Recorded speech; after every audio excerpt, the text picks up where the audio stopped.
ਅੱਛਾ ਜੀ, ਜੋਈਆ ਸਾਹਿਬ ਨੂੰ ਪੁੱਛਦੇ ਹਾਂ। ਜੋਈਆ ਸਾਹਿਬ ਥੋੜਾ ਜਿਹਾ ਇੱਧਰ ਰੋਕ ਕਰਕੇ ਦੱਸਿਓ ਕਿ ਤੁਹਾਡੇ ਉੱਥੇ ਦਰਿਆ ਸਤਲੁਜ 'ਚ ਸੈਲਾਬ ਆਇਆ ਸੀ, ਹੁਣ ਇਸ ਟਾਈਮ ਕੀ ਸੂਰਤ ਹਾਲ ਚੱਲ ਰਹੀ ਹੈ, ਕਿਦਾਂ? ਸਰ ਸੂਰਤ ਹਾਲ ਇਹ ਹੈਗੀ ਹੈ ਕਿ ਫਿਲਹਾਲ ਤੇ ਲੋਕਾਂ ਦੇ ਮਾੜੇ ਹਾਲਾਤ ਨੇ, ਕਿਉਂਕਿ ਇੱਕ ਫਸਲ ਪੂਰੀ ਮਾਰੀ ਗਈ। ਉਸ ਤੋਂ ਬਾਅਦ ਇਹ ਹੈ ਕਿ ਹੁਣ ਅਗਲੀ ਫਸਲ ਵਾਸਤੇ ਸਾਫ਼ ਜ਼ਾਹਿਰ ਇੱਕ ਤਾਂ ਜ਼ਮੀਨ ਜਿਹੜੀ ਸੀ ਉਹ ਪੱਧਰ ਨਹੀਂ ਹੋਣੀ, ਸੈਲਾਬ ਆਉਣ ਨਾਲ ਟੋਏ ਸ਼ੋਏ ਪੈ ਜਾਂਦੇ ਨੇ ਤੇ ਉਸ ਜ਼ਮੀਨ ਨੂੰ ਪੱਧਰ ਕਰ ਰਹੇ ਨੇ। ਬਾਕੀ ਫਿਰ ਇੱਕ ਫਸਲ ਮਾਰੀ ਗਈ ਪੂਰੀ। ਤੁਹਾਨੂੰ ਪਤਾ ਹੈ ਵੀ ਉਹਦੇ ਛੋਟੇ ਕਾਸ਼ਤਕਾਰ ਵੀ ਨੇ ਜ਼ਿਆਦਾ, ਬਿਲਕੁਲ ਉਹਨਾਂ ਦੀ ਇਸ ਤੇ ਹੀ ਸੀ।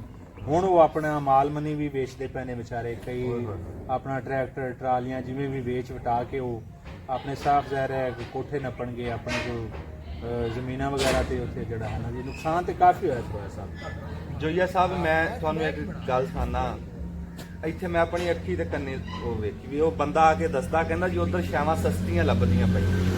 ਇਹ ਹਕੀਕਤ ਹੈ, ਇਹ ਹਕੀਕਤ ਹੈ। ਇੱਕ ਤਾਂ ਇਹ ਨਾ ਜੀ ਕਿ ਮਾਲ ਕਿਉਂਕਿ ਪੱਠਾ ਗੱਠਾ ਨਹੀਂ ਰਹਿ ਗਿਆ ਔਰ ਮਾਲ ਬਾਹਰ ਲੈ ਕੇ ਨਿਕਲ ਗਿਆ, ਮਾਲ ਇੱਕ ਤਾਂ ਲਿੱਸਾ ਵੀ ਹੋ ਗਿਆ, ਫਿਰ ਉਹ ਸਾਫ਼ ਜ਼ਾਹਿਰ ਇੰਨਾ ਲੋਕਾਂ ਨਹੀਂ ਕਰ ਸਕਦੇ ਤੇ ਉਹ ਫਿਰ ਜਿਹੜਾ ਨਾ ਉਹ ਘੱਟ ਰੇਟ ਦੇ ਵਿੱਚ ਹੀ ਉਹ ਵੇਚੀ। ਆਖੇ ਜੀ ਜਿਹੜੀ 4 ਲੱਖ ਦੀ ਟਰਾਲੀ ਉਹ 2 ਲੱਖ ਦੀ ਲੱਭਦੀ ਪਈ ਹੈ। ਬਿਲਕੁਲ ਇਹ ਸਿਚੁਏਸ਼ਨ ਹੈ ਜੀ। ਮੱਝਾਂ ਆਖੇ ਅੱਜ ਅੱਧੀ ਕੀਮਤ ਤੇ ਲੱਭੀ ਜਾਂਦੇ ਨੇ ਜੀ। ਮਾਲ ਮਨੀ ਲੋਕ ਬੜਾ ਵੇਚਦੇ, ਬੜਾ ਉਧਰ ਵਪਾਰੀ ਬੜਾ ਆਉਂਦਾ। ਮੈਂ ਜੋਈਆ ਸਾਹਿਬ ਇਹ ਗੱਲ ਕਰਦਾ ਵੀ ਸਾਨੂੰ ਸ਼ਰਮ ਆਣੀ ਚਾਹੀਦੀ ਹੈ ਵੀ ਜਦੋਂ ਔਖਾ ਟਾਈਮ ਸੀ ਅਸੀਂ ਉਹਨਾਂ ਦੀ ਇਮਦਾਦ ਵਾਸਤੇ ਤੇ ਪਹੁੰਚੇ ਨਹੀਂ। ਜੋਈਆ ਸਾਹਿਬ ਮੈਂ ਗੱਲ ਕਰਦਾ ਸੀ ਵੀ ਜਦੋਂ ਉੱਥੇ ਉਹਨਾਂ ਲੋਕਾਂ ਤੇ ਔਖਾ ਟਾਈਮ ਆਇਆ, ਜਦੋਂ ਇਮਦਾਦ ਦਾ ਟਾਈਮ ਸੀ ਤੇ ਉਸ ਟਾਈਮ ਤਾਂ ਅਸੀਂ ਪਹੁੰਚੇ ਨਹੀਂ, ਤੇ ਹੁਣ ਅਸੀਂ ਜਾ ਕੇ ਉਹਨਾਂ ਦੀਆਂ ਛਾਵਾਂ ਉਹ ਲੋਟੀ ਪਈ ਹੈ ਤੇ ਜਾ ਕੇ ਲੁੱਟਣ ਵਾਸਤੇ ਤਿਆਰ ਆ। 75 ਸਾਲ ਹੋ ਗਏ ਉਹ ਪਿੰਡ ਟੈਕਸ ਦੇ ਰਹੇ ਆ ਤੇ ਹਕੂਮਤ ਨੇ ਉਹਨਾਂ ਦੀ 1 ਰੁਪਈਆ ਇਮਦਾਦ ਨਹੀਂ ਕੀਤੀ। ਕੋਈ ਉੱਥੇ ਅਫਸਰ ਵਜ਼ੀਰ ਮਸ਼ੀਰ ਕੋਈ ਬੰਦਾ ਨਹੀਂ ਗਿਆ। ਫਿਰ ਤੁਹਾਡੇ ਅੱਖਾਂ ਨਾਲ ਤੁਸੀਂ ਦੇਖਿਆ ਦੱਸਦੇ ਵੀ ਜਿੱਥੋਂ ਸੈਲਾਬ ਦਾ ਪਾਣੀ ਇੱਕ ਵਾਰੀ ਟੱਪ ਜਾਵੇ ਨਾ 22 ਫੁੱਟ ਟੋਏ ਪੈ ਜਾਂਦੇ ਤੇ ਉਹਨਾਂ ਲੋਕਾਂ ਨੂੰ ਆਪਣੀ ਜ਼ਮੀਨਾਂ ਪੱਧਰ ਕਰਨ ਵਾਸਤੇ ਵੀ ਲੱਖਾਂ ਰੁਪਈਆ ਚਾਹੀਦਾ। ਬਿਲਕੁਲ ਮੈਂ ਪਹਿਲੀ ਗੱਲ ਤੇ ਆਖਿਆ ਸੀ ਵੀ ਹਕੂਮਤ ਨੂੰ ਚਾਹੀਦਾ ਵੀ 5-5 10-10 ਲੱਖ ਰੁਪਈਆ ਫੀ ਘਰ ਦੇਣ। ਬਿਲਕੁਲ। ਅੱਛਾ ਸਰੋਇਆ ਸਾਹਿਬ ਤੁਸੀਂ ਪੁੱਛਿਆ ਵੀ ਪੰਜਾਬੀ ਵੇਲੇ ਲਗਾਓ ਕਿਵੇਂ? ਹਾਂਜੀ, ਪੰਜਾਬੀ ਨਾਲ ਜਿਹੜਾ ਅਸਲ ਲਿਟਰੇਚਰ ਨਾਲ ਵੀ ਲਗਾਓ ਨਾ ਜੀ ਮੈਨੂੰ ਘਰੋਂ ਹੀ ਹੋਇਆ। ਮੇਰੇ ਜਿਹੜੇ ਦਾਦਾ ਹਜ਼ੂਰ ਸਨ ਅੱਲਾਹ ਤਾਲਾ ਦੀ ਜਗ੍ਹਾ ਦੇ ਲਈ, ਉਹ ਹਜ਼ਰਤ ਯੂਸਫ ਅਲੈਹਿਸਲਾਮ ਕਿਸਾ ਯੂਸਫ ਅਲੈਹਿਸਲਾਮ ਹੈ। ਉਦੋਂ ਸਾਡੇ ਵੱਲੇ ਰਿਵਾਜ ਸੀ ਕਿ ਪਿੰਡਾਂ ਦੇ ਵਿੱਚ ਕੋਈ ਫੌਜੀਆਂ ਹੋਣੀਆਂ ਨਾ ਛੱਤ ਤੇ ਬਹਿ ਕੇ ਉਹ ਹੀ ਪੜ੍ਹਦੇ। ਉਸ ਤੋਂ ਇਲਾਵਾ ਹੀਰ ਵਾਰਿਸ ਸ਼ਾਹ, ਤਕਰੀਬਨ ਸਾਡੇ ਪਿੰਡ ਦੇ ਵਿੱਚ 4 ਹਾਫਜ਼ ਹੈਗੇ ਸਨ ਹੀਰ ਵਾਰਿਸ ਸ਼ਾਹ ਜਿਨ੍ਹਾਂ ਨੂੰ ਜ਼ੁਬਾਨੀ ਯਾਦ ਸੀ। ਉਹ ਮੈਂ ਸੰਗਤ ਕਿਉਂਕਿ ਮੇਰੇ ਦਾਦੇ ਨਾਲ ਬੜੀ ਮੇਰਾ ਪੰਜਾਬੀ ਦੀਆਂ ਜਦੋਂ ਸੀਟਾਂ ਆਈਆਂ ਨਾ ਲੈਕਚਰਾਂ ਦੀਆਂ 4 ਸੀਟਾਂ ਆਈਆਂ ਪੂਰੇ ਪੰਜਾਬ ਵਿੱਚ, ਤੇ ਉਹ ਮੈਨੂੰ ਜਿਹੜਾ ਪੈਨਲ ਸੀ ਉਹਨਾਂ ਨੇ ਸਵਾਲ ਕੀਤਾ ਜਿਹੜਾ ਤੁਸੀਂ ਕੀਤਾ ਵੀ ਤੁਸੀਂ ਪੰਜਾਬੀ ਵੱਲ ਕਿਵੇਂ ਆਏ। ਮੈਂ ਕਿਹਾ ਜੀ ਮੈਂ ਪੰਜਾਬੀ ਤਾਂ ਮੇਰੇ ਐਵੇਂ ਨਾ ਜੀ ਇੱਕ ਵਜੂਦ ਦਾ ਹਿੱਸਾ ਹੀ ਸੀ ਕਿ ਮੈਂ ਘਰੀ ਅੱਖ ਖੋਲੀ ਤੇ ਮੈਂ ਆਪਣੀ ਮਾਂ ਨੂੰ ਵੀ ਲੋਰੀਆਂ ਉਸ ਮੈਨੂੰ ਪੰਜਾਬੀ ਚ ਦਿੱਤੀਆਂ ਨੇ। ਕਿਆ ਬਾਤ। ਆਪਣੇ ਅੱਬੇ ਕੋਲ ਜੇ ਗਾਲਾਂ ਚੱਲੀਆਂ ਨੇ ਤੇ ਉਹ ਵੀ ਪੰਜਾਬੀ ਚ ਹੀ ਚੱਲੀਆਂ ਤੇ ਫਿਰ ਪੰਜਾਬੀ ਹੀ ਮੈਂ ਜੀ ਮੈਂ ਸਬਜੈਕਟ ਵੀ ਪੰਜਾਬੀ ਨੂੰ ਲੈ ਕੇ ਤੁਰਿਆ ਅੱਗੇ। ਫਿਰ ਜਦੋਂ ਮੈਟ੍ਰਿਕ ਤੋਂ ਬਾਅਦ ਜੀ ਅੱਗੇ FA BA MA ਤੱਕ ਪੰਜਾਬੀ MPhil ਵੀ ਪੰਜਾਬੀ ਉਦੋਂ ਮੈਂ ਕਰ ਰਿਹਾ ਸੀ। ਮੇਰਾ ਮੈਂ ਜੀ ਅੱਗੇ ਵੀ ਇਨਸ਼ਾਅੱਲਾ ਸਾਰੀ ਜ਼ਿੰਦਗੀ ਇਹੀ ਰਹੇ। ਫਿਰ ਐਸਾ ਤਰੀਕੀ ਕੰਮਾਂ ਵੱਲੇ ਵੀ ਆ ਗਏ ਜੀ। ਫਿਰ ਪੰਜਾਬੀ ਦੇ ਨਿਫਾਜ਼ ਵਾਸਤੇ ਕੋਸ਼ਾਂ ਹੋਰ ਤਨਜ਼ੀਮਾਂ ਸਨ। ਆਪਣਾ ਅਹਿਮਦ ਰਜ਼ਾ ਬੱਟੂ ਸਾਹਿਬ ਫਿਰ ਕੋਈ 2-4 ਸਾਲ ਬਾਅਦ ਮੇਰੇ ਤੋਂ ਉਹ ਆਏ, ਉਹਨਾਂ ਦੀ ਤਹਿਰੀਕ ਨਾਲ ਰਲ ਗਏ ਪੰਜਾਬੀ ਪ੍ਰਚਾਰ ਨਾਲ। ਅੱਛਾ, ਪੰਜਾਬੀ ਪ੍ਰਚਾਰ ਦਾ ਵੀ ਤੁਸੀਂ? ਜੀ ਹਿੱਸਾ ਰਿਹਾ ਸਰ। ਮੈਂ ਬਲਕਿ ਸਦਰ ਸੀ ਜਦੋਂ ਤੇ ਉੱਥੇ ਅਸੀਂ ਰੈਲੀ ਵੀ ਮਿੰਜਨਾਬਾਦ ਕੀਤੀ ਸੀ ਪੰਜਾਬੀ ਦੀ ਬਹੁਤ ਅੱਛੀ। ਫਿਰ ਕਿਉਂਕਿ ਸਟੂਡੈਂਟਸ ਨਾਲ ਵੀ ਸੀ ਇਸ ਤਰ੍ਹਾਂ ਦਾ, ਬੱਚਿਆਂ ਨੂੰ ਵੀ ਇੱਧਰ ਕੋਸ਼ਿਸ਼ ਕੀਤੀ ਵੀ ਇਸ ਪਾਸੇ ਆਉਣ। ਹੁਣ ਸਰ ਪੰਜਾਬ ਯੂਨੀਵਰਸਿਟੀ ਵਿੱਚ ਜਾਂ GC ਯੂਨੀਵਰਸਿਟੀ ਮੇਰੇ ਤਕਰੀਬਨ ਹਰ ਸਾਲ 5-7 ਸਟੂਡੈਂਟ ਜਾਂਦੇ। ਵਾਹ ਉੱਥੇ ਪੰਜਾਬੀ ਪੜ੍ਹਨ ਵਾਸਤੇ। ਉਹਨਾਂ ਬੱਚਿਆਂ ਨੂੰ ਪੰਜਾਬੀ ਤੇ ਲਾ ਛੱਡਿਆ ਉਹਨਾਂ ਨੂੰ। ਜਿਵੇਂ ਤੁਸੀਂ ਮਾਸ਼ਾਅੱਲਾ ਗੱਲਬਾਤ ਕਰਦੇ ਹੋ, ਤੁਹਾਡੀ ਫਾਲੋਇੰਗ ਹੈ, ਤੁਹਾਡੀ ਜ਼ਰਾ ਜ਼ਿਆਦਾ ਹੈ ਸਾਡੀ ਉਸ ਜ਼ਿਲ੍ਹੇ ਤੱਕ ਅਸੀਂ ਕੋਸ਼ਿਸ਼ ਤੁਹਾਡੀ ਖਿਦਮਤ ਜਿਹੜੀ ਹੈ ਨਾ ਪੱਕੀ ਹੈ, ਜੜ੍ਹਾਂ ਤੋਂ ਸ਼ੁਰੂ ਹੋ ਰਹੀ ਹੈ।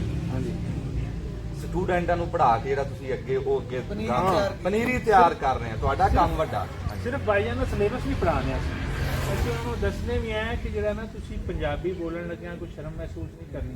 ਤੁਹਾਡੀ ਆਪਣੀ ਜ਼ੁਬਾਨ ਹੈ, ਠੀਕ ਹੈ, ਤੁਹਾਡੇ ਵਿੱਚ ਕੰਪਲੈਕਸ ਮੁੱਕਣਾ ਚਾਹੀਦਾ। ਫਿਰ ਇਹਦੇ ਜਿਹੜੇ ਤਹਿਰੀਕ ਨਾਲ ਵੀ ਬੱਚੇ ਜੁੜਦੇ ਨੇ ਫਿਰ ਮੇਰੇ ਕਈ ਸਟੂਡੈਂਟ ਨੇ ਜਿਹੜੇ ਉਹ ਸ਼ਾਇਰੀ ਵੀ ਕਰ ਰਹੇ ਨੇ। ਇੱਕ ਬੱਚਾ ਇਮਰਾਨ ਹੈ, ਉਹਦੀ ਤੇ ਕਿਤਾਬ ਆਉਣ ਵਾਲੀ ਹੈ। ਇਸ ਤਰ੍ਹਾਂ ਉਹਨਾਂ ਬੱਚਿਆਂ ਨੇ ਨਾ ਉਸਨੂੰ ਆਪਣਾ ਉਹਦਾ ਵਿਛੋਣਾ ਜਿਹੜਾ ਹੈ ਪੰਜਾਬੀ ਨੂੰ ਬਣਾ ਲਿਆ। ਔਰ ਇਹ ਵੀ ਕੋਸ਼ਿਸ਼ ਕੀਤੀ ਹੈ ਕਿ ਬੱਚਿਆਂ ਨੂੰ ਨਜ਼ਰੀਆਤੀ ਤੌਰ ਤੇ ਵੀ ਪੂਰਾ ਪੰਜਾਬੀ ਬਣਾ ਲਿਆ। ਉਹਨਾਂ ਨੂੰ ਪਤਾ ਹੋਵੇ ਵੀ ਸਾਡੇ ਹੀਰੋ ਕਿਹੜੇ ਨੇ, ਸਾਡੇ ਵਿਲਨ ਕਿਹੜੇ ਨੇ, ਹੈ ਅਸੀਂ ਮਤਲਬ ਇਸ ਖਿੱਤੇ ਦੇ ਵਿੱਚ ਰਹਿੰਦੇ ਹਾਂ ਕਿਵੇਂ ਰਹਿਣਾ, ਕਿਵੇਂ ਬੋਲਣਾ ਹੈ, ਇਹ ਸਾਰੀਆਂ ਚੀਜ਼ਾਂ ਉਹਨਾਂ ਨੂੰ ਬੱਚਿਆਂ ਨੂੰ ਦੱਸੀਆਂ।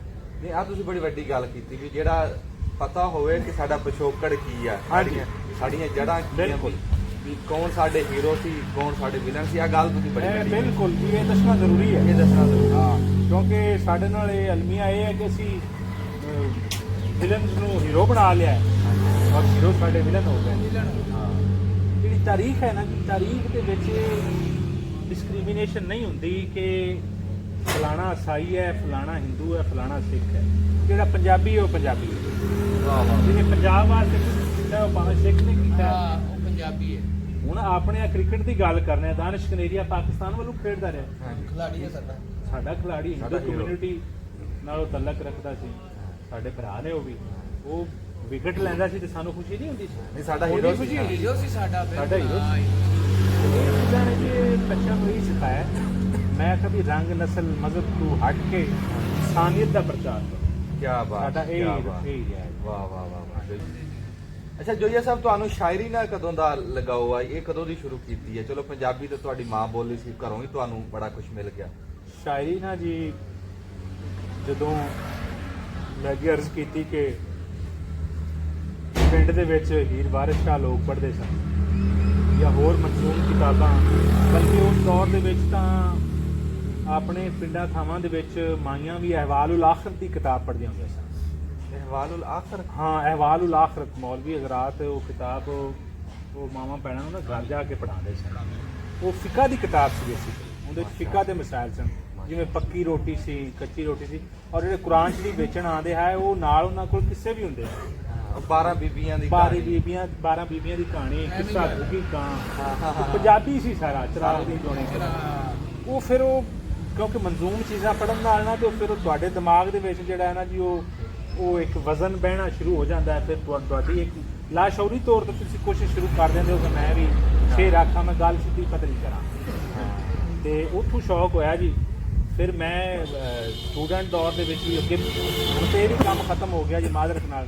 ਸਾਡਾ ਐਜੂਕੇਸ਼ਨ ਫੀਲਡ ਦੇ ਵਿੱਚ ਅੱਗੇ ਬਜ਼ਮ ਅਦਬ ਹੁੰਦਾ ਸੀ। ਹਾਂਜੀ, ਹਰ ਜੁਮੇ ਰਾਤ ਨੂੰ ਜਿਹੜਾ ਨਾ ਸਟੂਡੈਂਟ ਇਕੱਠੇ ਹੁੰਦੇ ਸਨ, ਉਹਨਾਂ ਕੋਲ ਸ਼ੇਰ ਸੁਣੇ ਜਾਂਦੇ। ਹਾਂ, ਸਕੂਲਾਂ 'ਚ ਹੁੰਦਾ ਸੀ। ਸਕੂਲਾਂ ਵਿੱਚ ਉਹ ਆਪਣੀ ਕੋਈ ਤਖਲੀਕ ਆਪਣੀ ਜ਼ਾਤੀ ਹੁੰਦੀ ਉਹ ਵੀ ਪੇਸ਼ ਕਰਦੇ ਆ, ਕਿਸੇ ਦਾ ਕਲਾਮ ਪੜ੍ਹਦੇ ਆ। ਹਾਂਜੀ, ਉਹ ਇਸ ਤਰ੍ਹਾਂ ਇੱਕ ਜ਼ੌਕ ਸ਼ੌਕ ਜਿਹੜਾ ਡਿਵੈਲਪ ਹੋਇਆ ਜੀ। ਫਿਰ ਆਪ ਵੀ ਸ਼ੇਰ ਆਖਣੇ ਸ਼ੁਰੂ ਕਰ ਦਿੱਤੇ। 2006 ਦੇ ਵਿੱਚ ਮਿੰਚਨਾਬਾਦ ਤੋਂ ਇੱਕ ਸਾਡੇ ਦੋਸਤ ਹਨ ਸਰਵਰ ਸ਼ਾਹ ਸਾਹਿਬ, ਉਹਨਾਂ ਨੇ ਕਿਹਾ ਯਾਰ ਇੱਕ ਕਿਤਾਬ ਛਾਪਣੀ ਹੈ, ਕਲੈਕਸ਼ਨ ਇੱਕ ਛਾਪਣੀ ਹੈ, ਮੁਖਤਲਿਫ 8-10 ਸ਼ਾਇਰਾਂ ਦੀ ਨਾ ਇੱਕ ਕਿਤਾਬ ਦੀ ਸੂਰਤ ਵਿੱਚ।